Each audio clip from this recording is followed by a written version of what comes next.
Encounter में ढेर किया गया है। ललमटिया जंगल में एनकाउंटर किया गया। कल देवघर से गिरफ्तार हुआ था, बोरियो से विधानसभा चुनाव लड़ा था। सूर्या हांसदा पर कई मामले दर्ज थे। जेवीएम बीजेपी और जेएलकेएम से विधानसभा चुनाव लड़ चुका था। देवघर से गिरफ्तारी के बाद पुलिस सूर्या हांसदा को लेकर हथियार की तलाश में ललमटिया जंगल गई थी। आरोप है कि यहां सूर्या हांसदा पुलिस का हथियार छीनकर भागने लगा। इसी दौरान पुलिस के साथ उसकी मुठभेड़ हुई। पुलिस ने सूर्या को मुठभेड़ में ढेर कर दिया। सूर्या हांसदा के खिलाफ हत्या की कोशिश, आगजनी, चोरी, सार्वजनिक संपत्ति को नुकसान पहुंचाने के मामले दर्ज थे। इस साल मई जून में पंजापुर में गोलीबारी का आरोप लगा था, जिसके बाद सूर्या हांसदा फरार चल रहा था। बोरियो विधानसभा क्षेत्र से सूर्या हांसदा कई बार अलग अलग पार्टियों से चुनाव लड़ चुका था। अमित हमारे साथ न्यूज 18 संवाददाता फोन पर जुड़े हुए हैं। अमित, सूर्या हांसदा जिस सब एनकाउंटर में ढेर कर दिया गया है, फिलहाल इस मामले को लेकर अपडेट क्या? हेलो। हाँ, सूर्या हांसदा एनकाउंटर में ढेर किया गया। अमित, आपके पास और क्या जानकारी?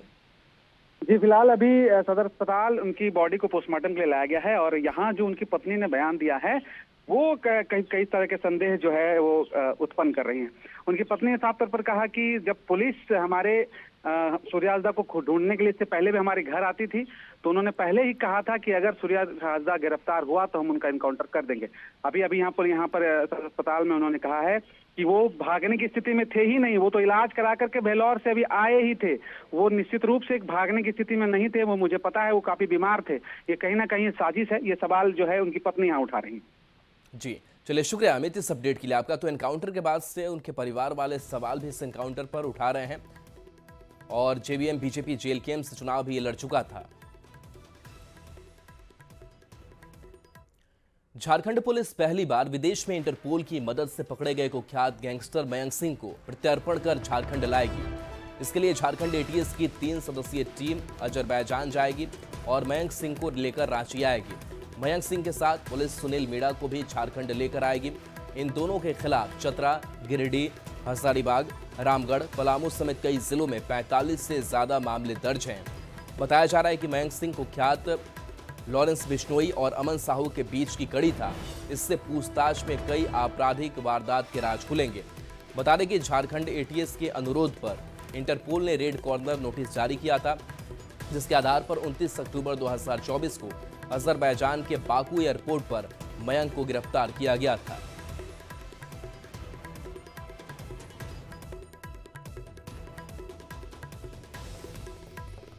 है अराउंड 45 करीब 45 कांड दर्ज हैं झारखंड के अंदर।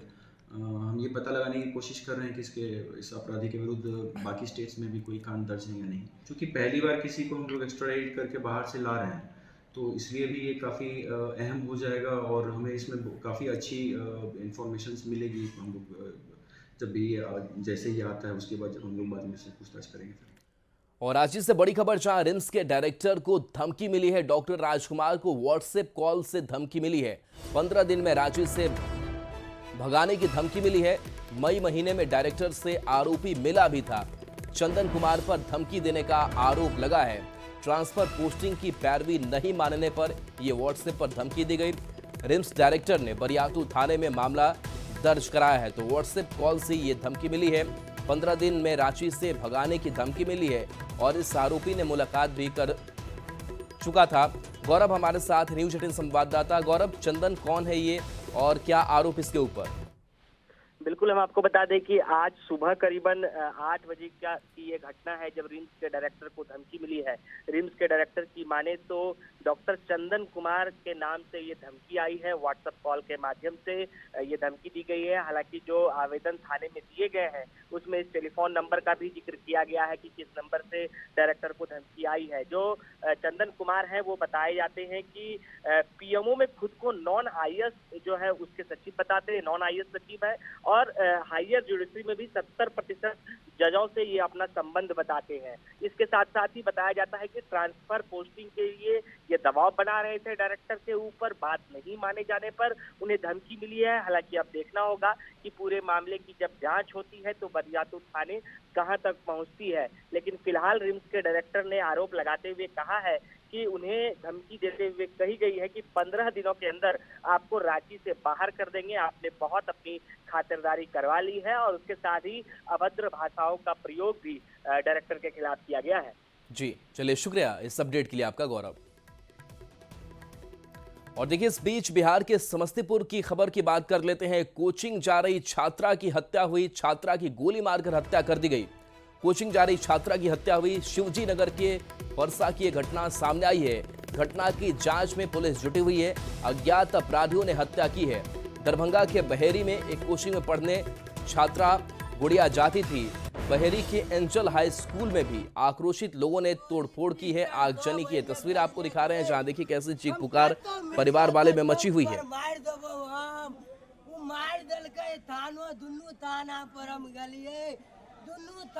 कोई नहीं सुन ले, फोटो देख लिए, आदमी के पिस्टल देख लिए। किसी व्यक्ति के द्वारा एक 19 वर्षीय लड़की को, जिसका नाम गुड़िया कुमारी है, गोली मार दी गई है। फिर आगे जो फर्दर इसका इन्वेस्टिगेशन है, जांच के बाद आपको बताएंगे। तो ये तस्वीर आप तक हम पहुंचा रहे हैं, जहां पर परिवार वाले इस हत्या के बाद से चीख पुकार इनमें मची हुई है और वो बता रहे हैं कैसे इस घटना को अंजाम दिया गया। छात्रा की गोली मारकर हत्या कर दी गई है।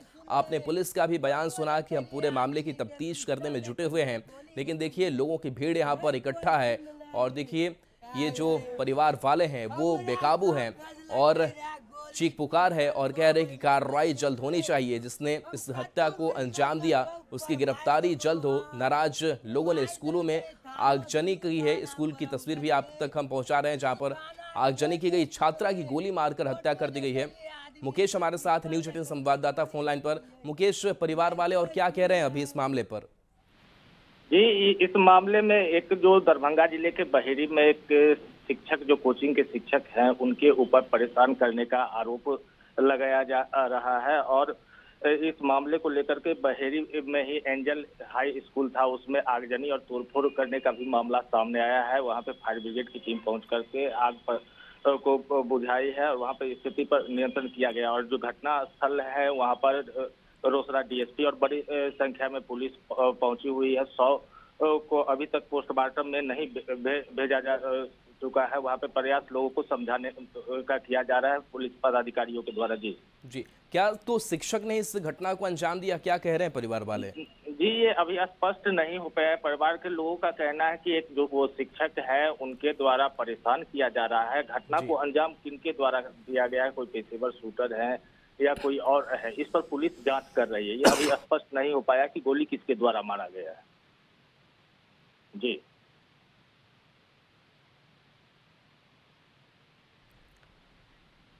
चलिए जी, शुक्रिया मुकेश इस अपडेट के लिए आपका। और चाईबासा से बड़ी खबर, जहां बाल बाल इतवारी एक्सप्रेस बची है। रेलवे ट्रैक पर बड़ा पत्थर रखा हुआ था। सोनुआ और दुनिया स्टेशन के बीच की घटना है। करीब 3 घंटे तक परिचालन बाधित रहा।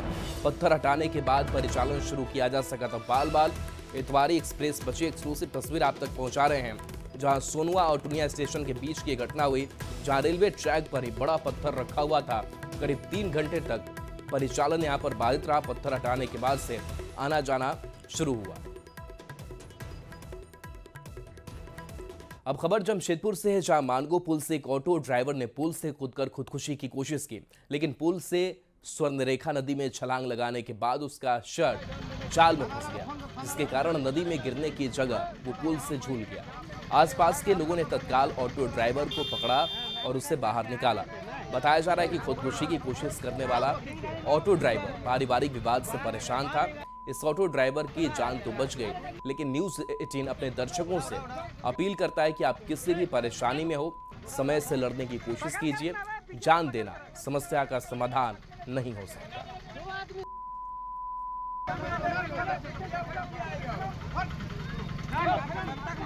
जो तस्वीर आप तक पहुंचा रहे हैं, पारिवारिक विवाद से ये युवक परेशान था। इसने जान देने की कोशिश की, सुसाइड की छलांग लगाई, लेकिन कपड़ा उसका इस जाल में फंस गया और वो बाल बाल बचा।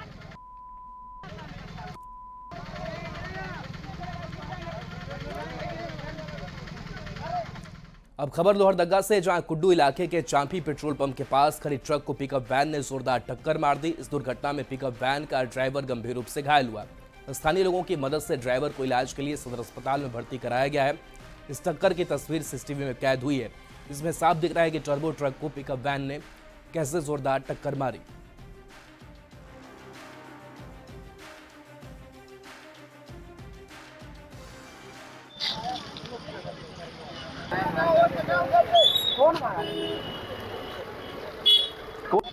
पूर्व मुख्यमंत्री और बीजेपी नेता चंपाई सोरेन ने झारखंड सरकार और स्वास्थ्य विभाग को खुली चुनौती दी है। उन्होंने ऐलान किया है कि रांची के नगड़ी में रिम्स 2 की जमीन पर 24 अगस्त को वो हल चलाएंगे। चंपाई सोरेन ने तो यहां तक कहा है कि अगर किसी में हिम्मत है तो रोक कर दिखा दे। जमशेदपुर में चंपाई सोरेन ने कहा कि अगर नए रिम्स की जरूरत है तो किसी और जगह उसे बनाया जाए, आदिवासियों से उनकी खेती और जमीन ना छीनी जाए।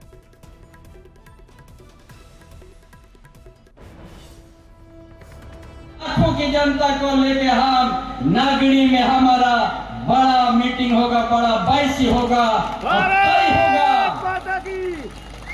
तय होगा। यहाँ से कोई भी आदिवासी का जमीन छीन नहीं सकता है। और उसी में सटा हुआ है बिल्डर लोग। 700 एकड़ को कब्जा किया है।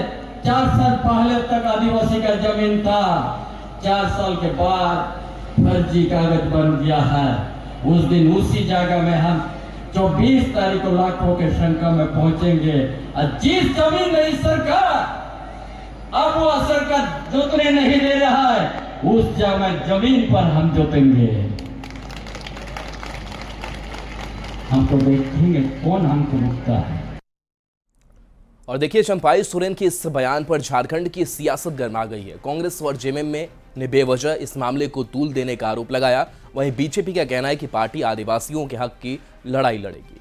अभी कोई अंतिम रूप नहीं दिया गया है, देखा जाएगा सरकार की तरफ से। माननीय मुख्यमंत्री व्यक्तिगत रूप से उसको देखेंगे क्या कुछ किया जा सकता है। असल परिवर्तन की भी गुंजाइश हो सकती है तो वो भी किया जा सकता है। लेकिन यहाँ अगर कोई रैयत है, कोई लीगल रैयत है, तो निश्चित रूप से उनकी भावनाओं के साथ सरकार खड़ी है। लेकिन राजनीति मत कीजिए चंपई बाबू, इस वक्त कम से कम थोड़ा तो आंखों में हया रखिए। आपको लगता है कि सही मायने में कहीं पर बन सकता है तो आप बैठ के बात भी कर सकते हैं, चिन्हित कराइए क्या करना है।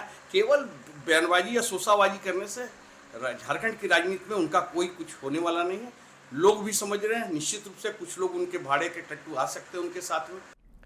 नगड़ी में रिम्स 2 का विरोध कर रहे चंपाई सोरेन को उनकी ही पार्टी के विधायक सीपी सिंह साथ नहीं दे रहे हैं। रांची विधायक सीपी सिंह ने कहा कि जरूरी नहीं कि वो 24 अगस्त को चंपाई सोरेन के कार्यक्रम में शामिल हो। सीपी सिंह ने रिम्स 2 बनाने का समर्थन किया है कि चंपाई सोरेन जी चलाएंगे तो कोई आवश्यक है सीपी सिंह में वहाँ जाएगा। भाई उनका कार्यक्रम है, वो चलाएंगे, जाएंगे, और भी नेता लोग जाएंगे। मेरा तो एक ही मानना है और मैं ये शुरू से मानता रहा हूँ कि रिम्स 2 बनना चाहिए। कहाँ बने ये सरकार तय करे। अब बात दिशोम गुरु शिबू सोरेन के श्राद्ध कर्म की। दिशोम गुरु के पारंपरिक श्राद्ध कर्म का आज 7वां दिन है। मुख्यमंत्री हेमंत सोरेन ने अपने परिजनों संग दिवंगत आत्मा की शांति के लिए आज सातकर्म का पारंपरिक विधान पूरा किया। मुख्यमंत्री हेमंत सोरेन न सिर्फ एक बेटे का कर्तव्य निभा रहे हैं, बल्कि दिवंगत गुरुजी के यादों को समेटे हुए अपने पैतृक गांव नेमरा से राजकाज की जिम्मेवारी का भी निर्वहन कर रहे हैं।